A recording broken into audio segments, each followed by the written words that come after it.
Bonjour à tous, Julien au SpeechMic. Aujourd'hui, je vais vous présenter dans cette vidéo comment lire et ouvrir une IRM de la prostate sur l'AV serveur, une IRM qui aura été réalisée sur la machine 3 Tesla. On a aussi parfois des protocoles qui sont réalisés sur la 1.5 si on a un cas de pacemaker incompatible par exemple, mais on va d'abord regarder les images comme le protocole a l'habitude de les voir et avec un examen complet où tout s'est bien passé. Vous pouvez cliquer dans Open with, More, et tout en bas, vous trouverez Prostate Protocol. Cliquez là-dessus. Si vous avez un message d'erreur comme celui-ci, vous pouvez juste cliquer sur OK, ça ne devrait pas changer grand-chose. Et quand vous avez vérifié que tout était bien coché, vous pouvez cliquer sur OK. Sur le premier écran, on a toutes les séries qui sont acquises et qui sont utiles pour le diagnostic, en commençant par l'écran de droite, avec là-haut à gauche la T2 axiale stricte, à côté de laquelle on a la diffusion ici acquise et ici synthétique. Dans les valeurs synthétiques, on a un B2000 et un B2500, et dans les valeurs acquises, on en a un peu plus, mais celle qui nous intéressera le plus, c'est la B2000 synthétique. Entre les deux, vous avez la DC de la Focus. Tout en bas, la T2 cube dans les trois plans. Et puis en haut, les T1 FATSAT, la Lava avant Gado, et puis la T1 FATSAT après Gado. Juste en dessous, la diffusion large sur le bassin, avec la DVI et la DC. Vous pouvez faire votre diagnostic ici, et puis ne rien regarder d'autre, mais vous aurez quand même besoin de la perfusion qui est là en dessous. Pour la voir mieux, vous avez le deuxième onglet qui est Fusion Disco Perf et DVI, sur lequel d'emblée la perfusion est en mode ciné. C'est utile pour faire le diagnostic. Vous avez la T2 ici avec la diff là, mais vous pouvez assez rapidement cliquer sur pause et puis juste trouver la première phase, une des premières phases, pour voir si vraiment les lésions que vous voyez, elles ont un rehaussement précoce, parce que c'est ça qu'on cherche dans les IRM de la prostate avec la perfusion, c'est le rehaussement précoce, c'est pas juste le rehaussement tout court. Donc, naviguez à travers la perfusion ici, et puis quand vous avez trouvé une phase qui vous convient, qui montre vraiment un rehaussement précoce, vous voyez ici que c'est la phase 23, et puis vous pouvez changer sur l'écran de droite les séries avec lesquelles c'est superposé.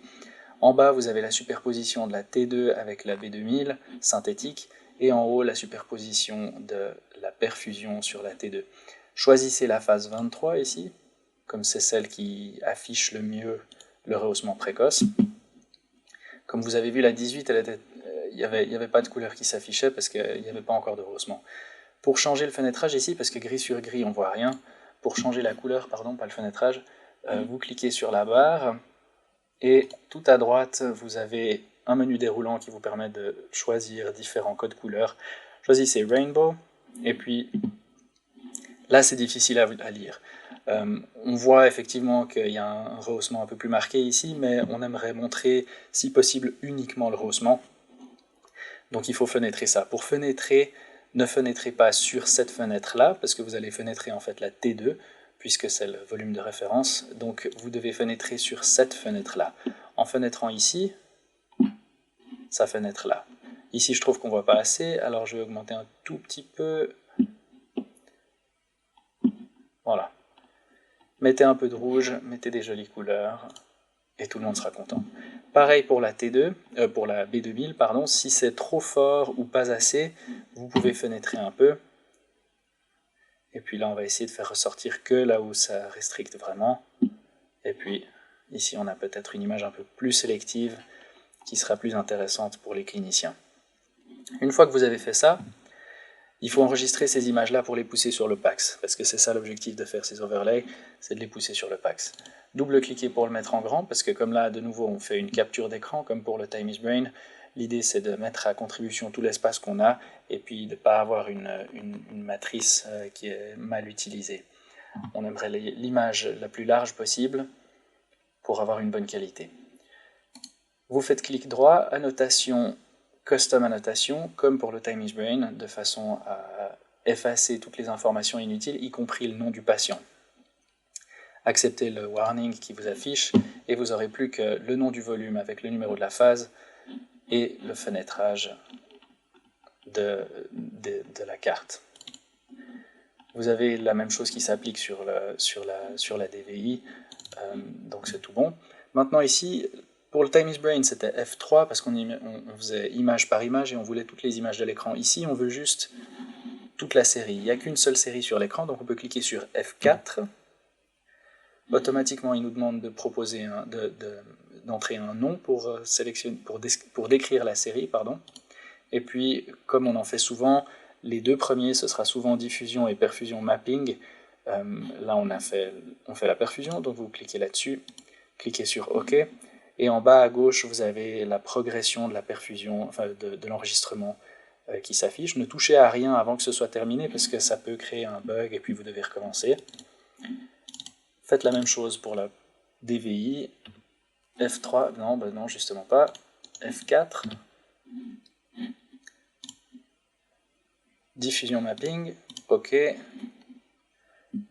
attendez que ce soit terminé à nouveau, et une fois que c'est fait, vous retrouverez dans la liste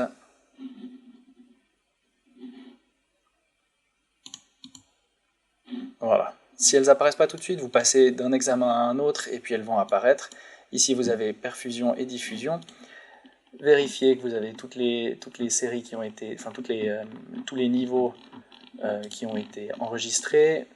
Scrollez juste à travers les deux séries et vous pouvez faire un clic droit, Send to CPAX.